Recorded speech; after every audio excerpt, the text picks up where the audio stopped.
ประโยชน์เพื่อคนส่วนใหญ่หมู่มากเป็นหลักนะจำเป็นที่จะต้องประกาศศาสนาในพื้นที่ของกรุงราชคฤห์นะแคว้นมคธแล้วก็แคว้นโกศลซึ่งก็ได้ทำตามที่พระองค์ได้ตั้งเป้าหมายไว้นะเมื่ออย่างหลักพระศาสนามั่นคงในพื้นที่นั้นแล้วก็หาจังหวะหาโอกาสอยู่ที่จะไปกรุงกบิลพัสดุจนมาได้โอกาสเมื่อพระเจ้าสุโธทนะอดรนทนเอาไว้แล้วได้ส่งอมาตย์ไปถึง9 ครั้งสถา9 ครั้งครั้งละ1,000คนอามาตย์1 คนคนติดตาม 1,000 คนก็เท่ากับว่าเป็น 1,000 กับ 1 คนเนาะ9 ครั้งปรากฏว่าไปบวชบรรลุอรหันต์และบวชเหียหมดแล้วลืมสิ่งที่พระราชาได้สั่งไว้เสียหมดสิ้นแต่อามาตย์ชื่อว่าการุทายีนั้นได้สัญญากับพระเจ้าสุโธทนะแล้วว่าจะทำหน้าที่ให้ดีที่สุดจะไปทูลเชิญพระพุทธเจ้าให้เสด็จมาที่กรุงกบิลพัสดุใดแม้ว่าท่านจะ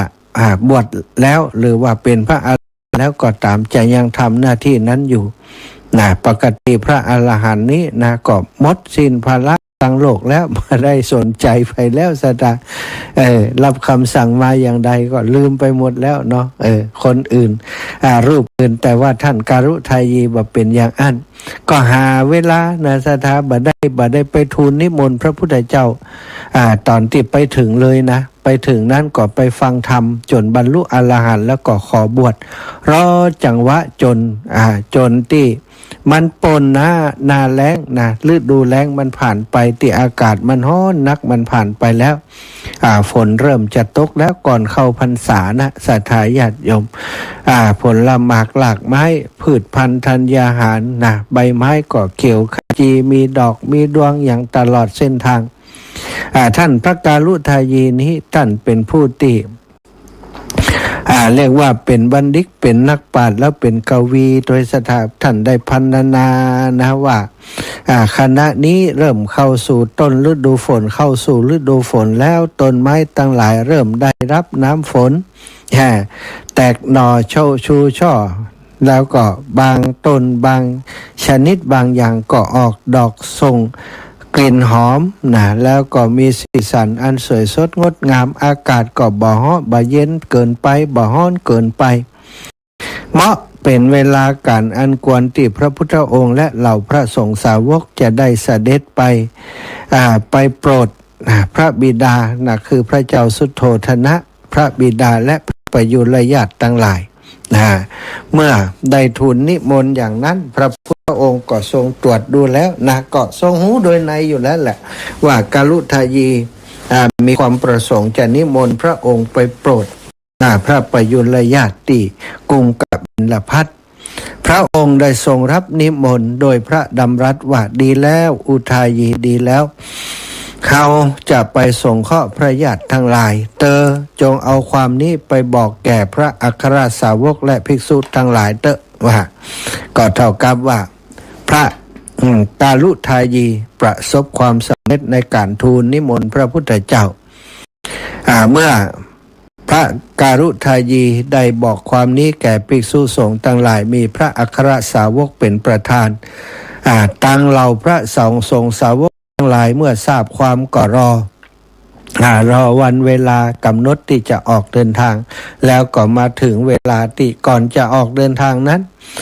พระเถระพระการุทายีก็ได้ใจฤทธานุภาพเพราะท่านเป็นพระอรหันต์แล้วก็เหาะเหินเดินอากาศได้เหาะไปยังกรุงกบิลพัสดุเอาความนี้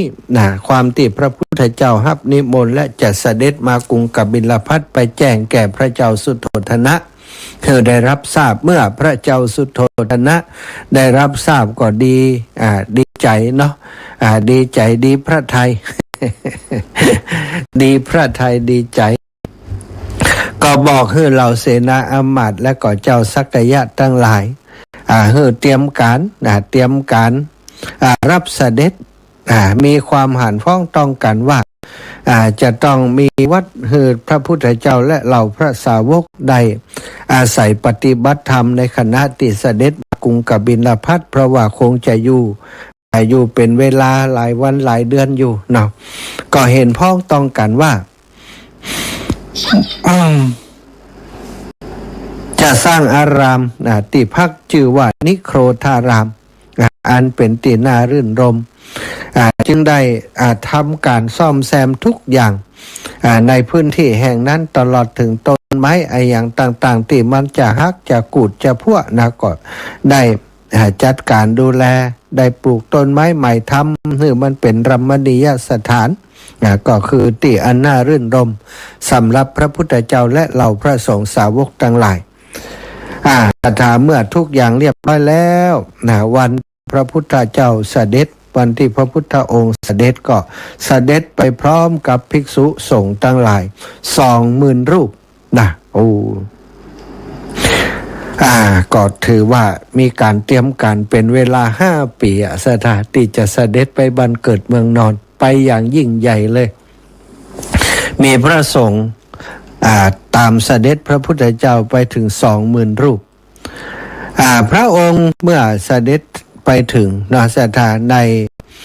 ในพุทธประวัติก็ได้กล่าวไว้ที่พระอัฏฐกถาปรรณนาว่าเนื่องจากพระพุทธเจ้านี้มีพระชนมายุยังบรรนักเต่าใดเตื้อสถาน35 ตอนนั้นต่อใดละ5 ปีเนาะพระองค์ตรัสรู้บวชได้ออกเสด็จออกผนวดออกบวช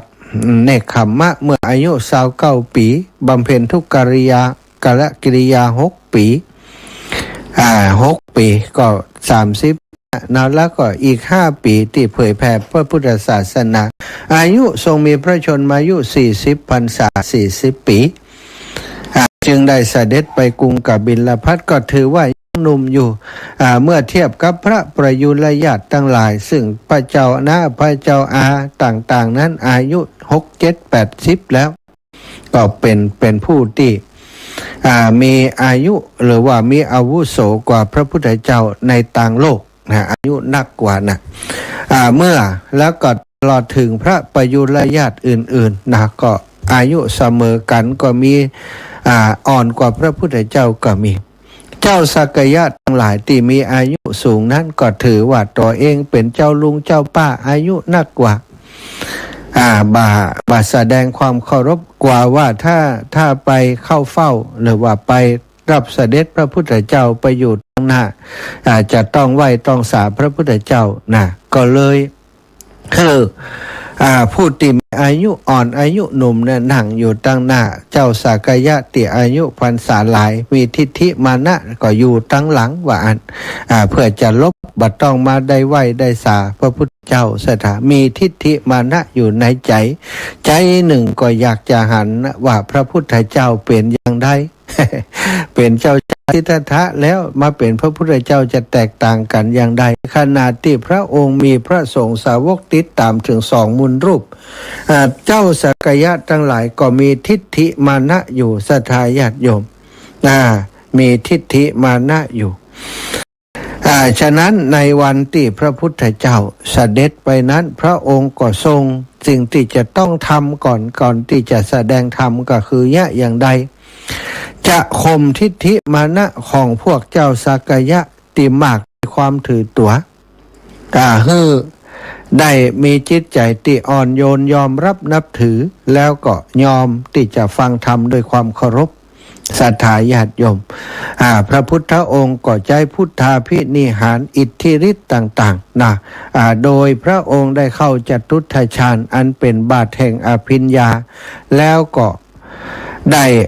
ออกจากฌานนั้นก็ขึ้นสู่อากาศศรัทธาขึ้นสู่อากาศเดินจงกรมอยู่บนอากาศแล้วก็อธิษฐานเหมือนกับมีผงธุลีจากพระบาทลงมาจากอากาศตกใส่หัวเจ้าสักยะทั้งหลายเหล่านั้นแล้วก็แสดงปาฏิหาริย์ต่างๆหลายอย่างหลายประการจนทำให้เจ้าสักยะนั้นเกิดความศรัทธาเลื่อมใสอัศจรรย์ในสิ่งที่ ในสิ่งที่ได้หันนะได้หันพระพุทธเจ้า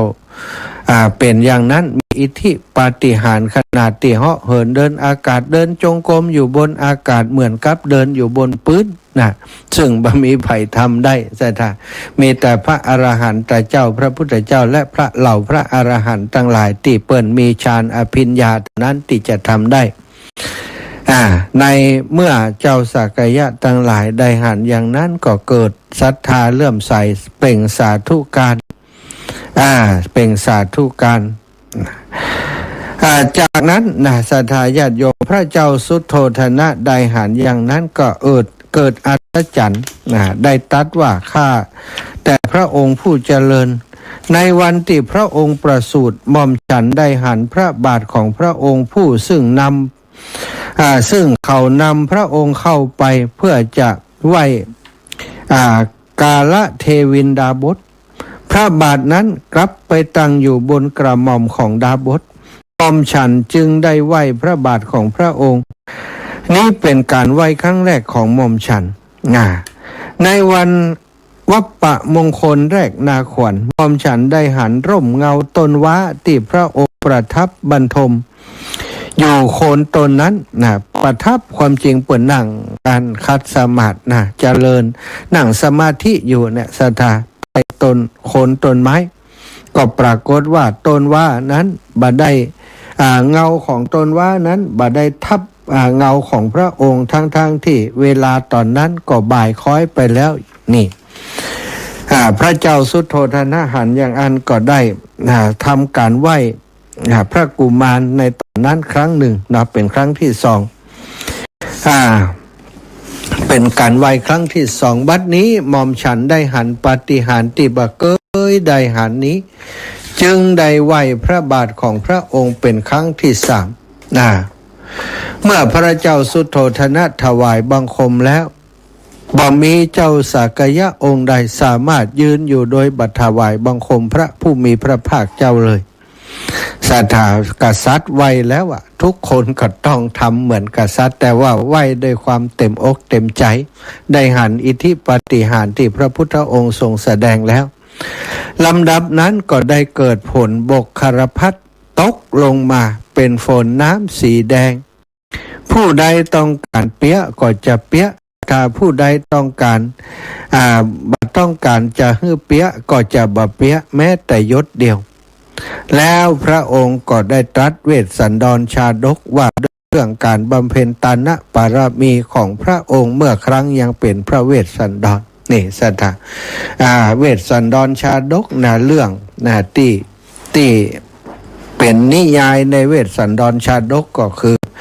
พระพุทธองค์ได้ทรงแสดงในวันที่เสด็จกรุงกบิลพัสนั่นเองสัทธา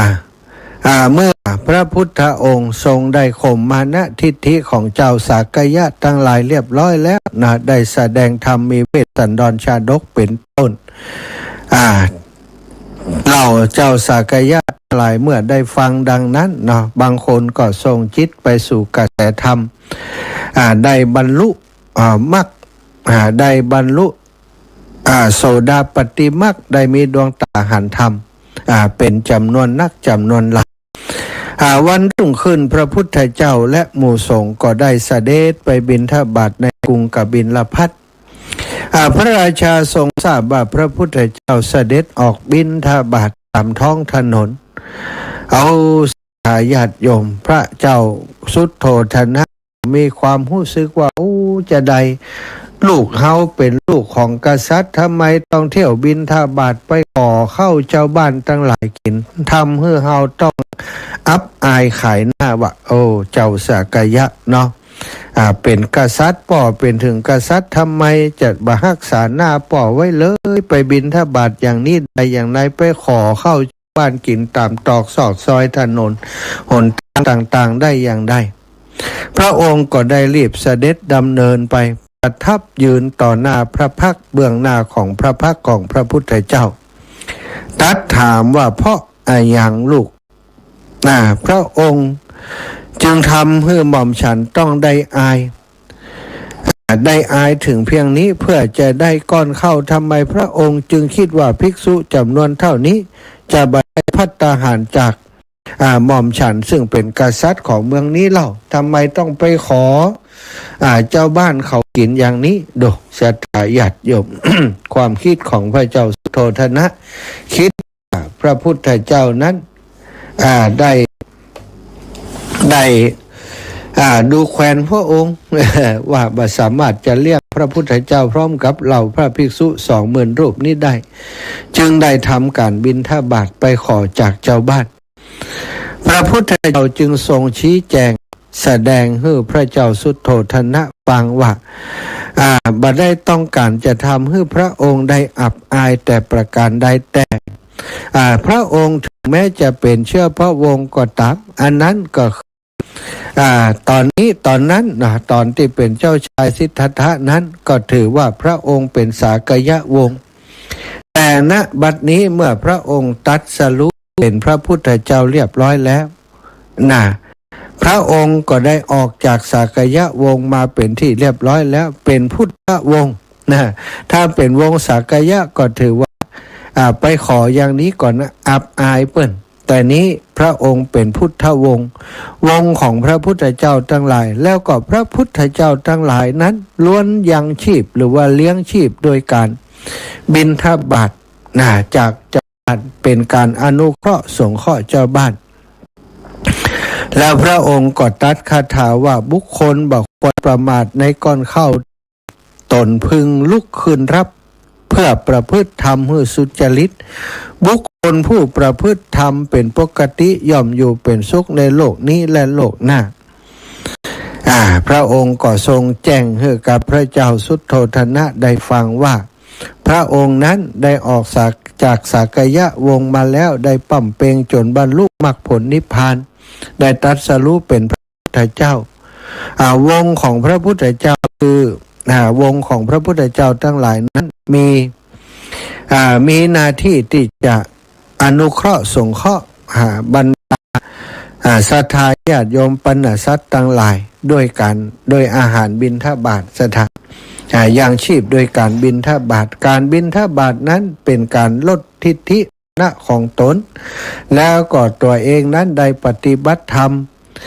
เป็นอย่างดีแล้วบรรลุมรรคผลนิพพานแล้วคนที่จะได้ใส่บาตรนั้น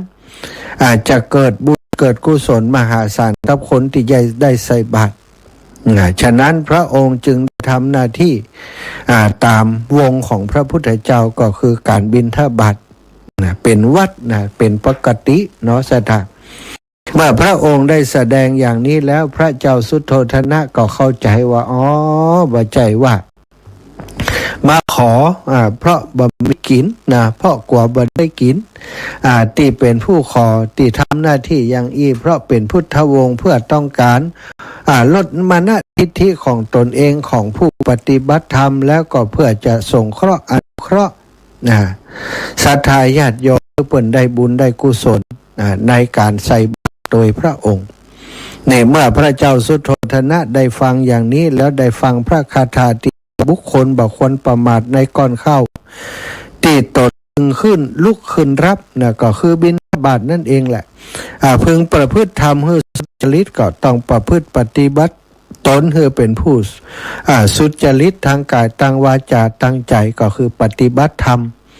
ให้เป็นเนื้อนาบุญของศรัทธาจริงๆนั่นเองบุคคลผู้ประพฤติธรรมเป็นปกติย่อมอยู่เป็นสุขทั้งในโลกนี้และโลกหน้านั้นก็หมายถึงทุกคนที่ประพฤติธรรมอันเป็นสุจริตบาฆ่าตัดสัตว์ตัดชีวิตบนโลกเอาของตั้นต่างหลายต่างๆนานาบาอาฆาตพยาบาทคนต่างหลายมีเมตตาพรหมวิหารเป็นเครื่องอยู่เรียกว่าประพฤติธรรมสุจริตย่อมมีสุขทั้งในโลกนี้และโลกหน้าจบพระคาถาพระราชาก็ทรงดำรงตนอยู่ในสักทาคามิผลในวันแรกนี้ได้เป็นพระโสดาบันเมื่อได้ฟังพระคาถาที่พระพุทธเจ้าทรงแสดงนั้นก็ได้เป็นพระสกทาคามีสถา อัตถกถาธรรมบทว่าจบสองคาถาพระราชาบรรลุโสดาปัตติผลในอัตถกถาอัปทานว่าบรรลุสกทาคามิผลอันนี้เป็นเรื่องข้อมูลอ้างอิงเนอะสัทธาคันเมื่อปันแล้วพระราชาก็รับบาตรของพระพุทธเจ้าและนำเสด็จพระพุทธเจ้าขึ้นสู่มหาปราสาททรงถวายอาหารอันประณีตแก่พระพุทธเจ้าและเหล่าพระภิกษุสงฆ์จนเสวยเสร็จแล้วพระราชาได้ทรงนำพระพุทธเจ้ากับเสด็จไปห้องของพระนางพิมพามารดาของลาหุนพระนางก็รีบเสด็จมาหาพระพุทธเจ้าจับที่ข้อพระบาทมีพระเศียรเกลือกกิ้งเกลือกติดหลังพระบาทของพระพุทธเจ้าซึ่งในขณะนั้นพระสาวกทั้งหลายที่แรกก็จะเข้าไปห้ามแต่พระพุทธองค์ก็บอกว่าปล่อยให้นางได้กระตามติดสบายใจเถอะนางมีกุลต่อครอบครัวของเฮานางถ้าบ่มีนางเฮาก็คงบ่ได้ไปบวชว่าอันแล้วพระราชาก็ได้ตรัสนาความฮักความภักดีของพระนางให้กับพระพุทธองค์ทรงสดับว่าข้าแต่พระองค์ผู้เจริญเมื่อธิดาของหม่อมฉันได้สดับว่าพระองค์นุ่งผ้าห่มผ้าสากาสายะตั้งแต่นั้นนางก็นุ่งห่มผ้ากาสายะก็คือผ้าย้อมฝาดตั้งแต่ทราบว่าพระพุทธเจ้าทรงออกบวชนางก็ปฏิบัติอย่างนั้นได้สดับว่าพระองค์ทรงเสวยพระกายาหารหนเดียวนางเองก็เสวยหนเดียวเหมือนกันได้สดับว่าพระองค์ละเลิกที่นอนอันใหญ่บ่ได้นอนที่นอนอันนุ่มอันสบายแล้วนางก็บรรทมบนเตียงน้อยตีขึงด้วยแผ่นผ้าเท่านั้นเองได้สดับว่าพระองค์เว้นจากดอกไม้ของหอมทั้งหลายนางเองก็งดเว้นพ่องแม้พระจะมีญาติเสนอตัวมาปฏิบัติพระนางก็บ่ยอมพระธิดาของหม่อมฉันเพียบพร้อมโดยคุณสมบัติอย่างนี้แหละศรัทธาญาติโยมพระเจ้าสุโธทนะได้ตัดกับพระพุทธเจ้าใจคำแทนพระนางพิมพาวาธิดาของหม่อมฉันของหม่อมฉันได้ตัดกับพระพุทธเจ้าว่าพระนางพิมพาคือลูกของพระองค์มารดาของลาหุนนี่พระองค์ได้ฮักลูกสะใภ้ถ้าตามลักก็เป็นลูกสะใภ้เนาะสัทธาเป็นลูกของตัวเก่าธิดาของหม่อมฉันได้ใจคำนี้พระนางพิมพาสัทธาจะหันว่าพระนางพิมพานั้นหลังจากพระพุทธองค์ได้เสด็จออกบวชเนกขัมมะแล้วพระนางก็ปฏิบัติตามทราบว่าพระพุทธองค์เจ้าชายสิทธัตถะพระมหาปั่มเปงอย่างใดตอนที่ยังบ่ได้บรรลุเป็นพระอรหันต์กำเตื้อนั้นก็ได้ทำอย่างนั้นเหมือนกันทราบว่าพระองค์ฉันหนเดียวก็ฉันนางก็เสวยหนเดียวเหมือนกันพระพุทธเจ้านอนตามปื้นต้นไม้นอนเอาผ้าปูเหี่ยน้อยก็นอนอย่างนั้นนางก็ทำเหมือนกันได้สดับว่าพระพุทธองค์เว้นจากการใช้ของหอมนางก็งดเว้นการใช้ของหอมทุกอย่างทุกประการแม้จะมีคนเสนอปฏิบัติพระนางก็บ่ยอมดูแลตัวเองอยู่อย่างนี้ซึ่งเป็นคุณสมบัติที่เพียบพร้อมพระพุทธเจ้าทรงรับทราบตรัสว่าแม้ในอดีตนางก็อยู่โดยบ่ต้องมีไผดูแลและพระองค์ก็ตรัสเล่าเรื่องจันทกินนรีชาดกพระชาติที่พระองค์เป็นกินนอนถูกยิงตายนางกินนรีก็อยู่คนเดียวยอมตายดีกว่าต้องจากถิ่นอันเป็นที่รักไปเดี๋ยววันหลังจะได้อูถึงเรื่องของนางจันทกินนรีสัทธาอูถึงเรื่องที่พระพุทธองค์ทรงเสด็จไปโปรดพระประยุรญาติเอามาถึงตรงนี้ก่อนเนาะศรัทธาญาติโยมทั้งหลายศรัทธาอีพ่ออีแม่ทั้งหลายที่ติดตามรับฟังรายการอยู่ในช่วงนี้ในเวลานี้วันนี้ทุกวันอังคารปกติแล้วจะเป็นเวลาที่ท่านอาจารย์อินทรวงศ์ท่านอาจารย์มหาด็อกเตอร์ด็อกเตอ อินทรวงศ์จะเป็นผู้จัดรายการแต่วันนี้ท่านคงจะติดภาระธุระติดการเรียนการสอนอะไรยังหรือว่าไปบรรยายที่ไหนก็บ่แน่ใจนะแต่ถ้าท่านบ่ได้เข้ารายการแล้วก็เลยต้องมาบริหารจัดการดูแลรายการแตนตันในเวลานี้เอาละศรัทธาญาติโยมก็จะปั่นเวลาศรัทธาอีป่อยอีแม่ได้โทรเข้ามามาเอ่ยกันเนาะ0808844173นะ0808844173โทรมามาจามาสนทนากันได้เนาะแสดงความคิดเห็นแล้วก็ประชาสัมพันธ์กับศรัทธาญาติโยมที่จะไปโดยจะไปวัดพุทธศรีคีรีนะของอาจารย์วรรณชัยที่จอมตองขุนแปะจอมตองตำบลขุนแปะจอมตองในวันที่15นะก็ออกจากลำปางน่าจะประมาณตี 5เนาะตี 5จะไปถึงปุ้นประมาณสัก9 โมงซะท่าเพราะถ้าออกจ้าออกขวายไปก็จะถึงปุ้นจ้าเหมือนกันไผจะไปตัวเตรียมตัวน้อยเนาะไผจะไปตัวแจ้งมาเนอะตอนนี้มีรถแม่บัวเย็นจันทบ1กันแล้วสำหรับรถของน้องสมควรตอนนี้ยังแน่ใจว่าจะได้ไปก่อนเนาะแจ้งยังได้แจ้งมากำเตือนแล้วก็โยมน้องสมจิตอีกกันหนึ่งถ้าไปด้วยกันเนาะศรัทธาญาติโยมมีคนโทรเข้ามาสายเก่าสายเดิมคนแรกทุกวันเลยยายพรเจริญพรโยมยายพรเป็นข่าวบางกูยกเองอ่ะข่าวกะก็อ่านกะแต่ว่านี่ยกทั่วถึงกันนี่พยากรณ์อะไรพยากรณ์นั่นแหละพยากรณ์หน่อยยายพรหน่อยเชียงใหม่มันตกกะเชียงใหม่ตกมีลำปางมีเนอะเชียงใหม่มันตันสมัยมันฝนที่ยายพรมีฝนตันสมัยใจนี้ตันสมัยอยู่ก็ตกเป็นบางที่บางแห่งเชียงใหม่ก็ตกอยู่ยายพรเชียงใหม่เชียงรายตกหมดเนาะแต่ว่าบ้านยายพรได้มันตกสาธุเนอะยายพรเนอะอาตมาฮับสายแม่อมรเจริญพรแม่อมรบ้านทาดอยครับ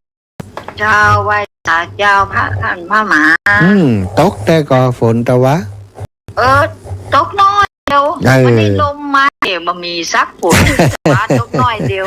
วันนี้นึกว่าจะมาหลายมาน้อยเดียว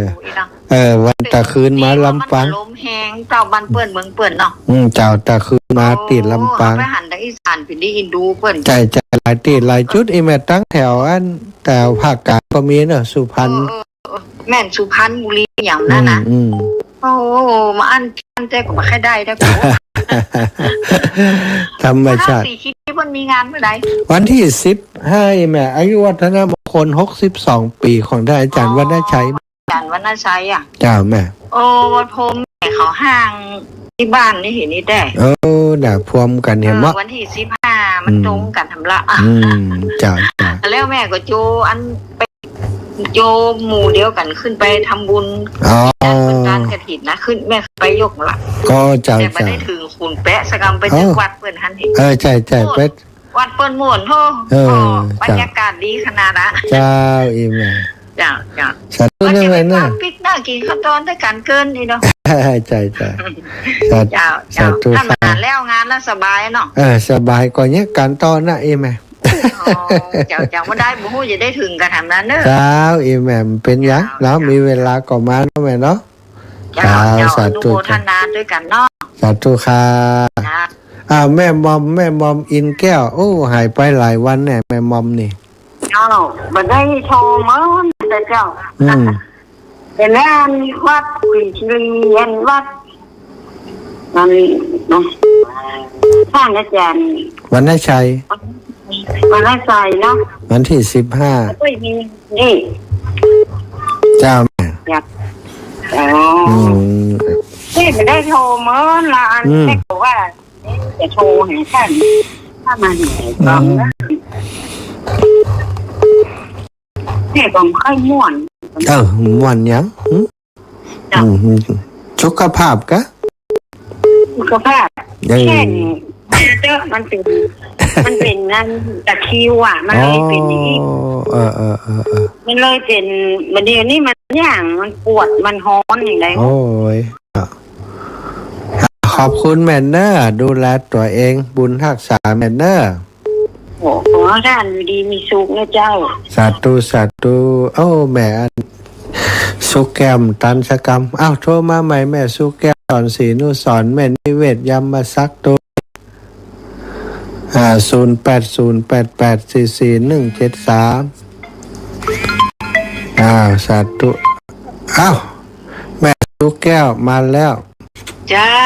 กลับมาจากเนอะท่านแม่เจ้า แม่สุแก้วบ้านศิลาพรสีเตี้ย เจ้า ฟั แม่ งชัดเจนดีนะฝนกระบะโตกเจ้าท่านแม่ เจ้าแม่ ฝนกระบะโตกมันกระลึ่งเป็นว่ามันตกมากตกลิผู้หลานโทรมา ลีนี่ตกบ่อยลีนี่ตกบ่อยอยู่ หลานโทรมาก่อนหน้านี่นะว่าฝนตกยันนักก่อนอุ้ยเนาะดังบ้านอุ้ยบัดตกเฮ้ย มันจึงมีสักวัน ต้องมีสักวันก็ตกไปเรื่อยๆตกไปทั่วเหมือนกัน เจ้าฟ้าฝนนี่มันตกเป็นที่ไปเนาะ เจ้าแม่ จ้าฟังชัดเจนเนอะ เจ้าสัตว์ตัวแม่ ไปจ้าสาธุเจ้า แม่สุขแก้วสอนศรีนุสรศิลาพรศรีติดตามรับฟังอยู่ชัดเจนดีนะก็ห้วยตองซักถ้าจะดีแล้วเนาะ2-3 วันก่อนมีปัญหาตอนนี้น่าจะดีละศรัทธาญาติโยมอีกปล่อยอีแม่ตั้งหลายอยู่ที่ไหนตั้งใดก็โทรมาจากกันได้เนอะแต่ที่แม่นิเวศเนาะก็บัตรหับสกรรมแม่ทองทุกสีที่นิ้วนาดงใต้อยู่ที่ไหนเอ่ย ไปสาเจ้า อยู่ลำพูนก็ลำปาง อยู่บ้านเฮานี่อ่ะ บ้านเฮานี่หนอดีแล้ว บ้านนาดงนี่แล้วฟังอยู่เมียหลวงใจจะไปกรุงเทพของเราเด้อ โอ้ไปแหมแล้วหานี้แม่วันนั้นดีใจเพื่อนสุขภาพแข็งแรงเยอะเลยเนาะ หมอเป็นนักว่ะ นะแต่ว่าอีพ่อสีจังหงอยหน่อยง่อมให้แม่จ้ะ ค่ะ พ่อผู้ใหญ่เนี่ยหงอยนะแต่อีแม่นี่ดูน่าสดชื่นดีเจ้าสาธุนะแม่เนอะขอบคุณเจ้า เจ้าไปสาเจ้า บุญรักษาโอ้ตะกี้ไฟหูตุดมาตันหับกำลังสายไปแล้วแม่น้อมสุภาวงศ์เนาะตะกี้เนาะของแม่น้อมสุภาวงศ์บัตันหับสายสักกรรมก็เดี๋ยว2 ทุ่มนี้จะมีหลวงพ่อท่านพระครูสุจินนันทกิจจังหวัดน่านเนอะสถาปปากันแม่น้อมเจริญปอน เจ้าฝนมาตก ฝนบัดตกบัดทั่วฟ้าแหละลำปางตกตะวันแล้ววันนี้นี่ก็ยังได้หมูจะมากำมาหมู ตกตะวันละ สันกิรีไม่ได้กว่า ฮะ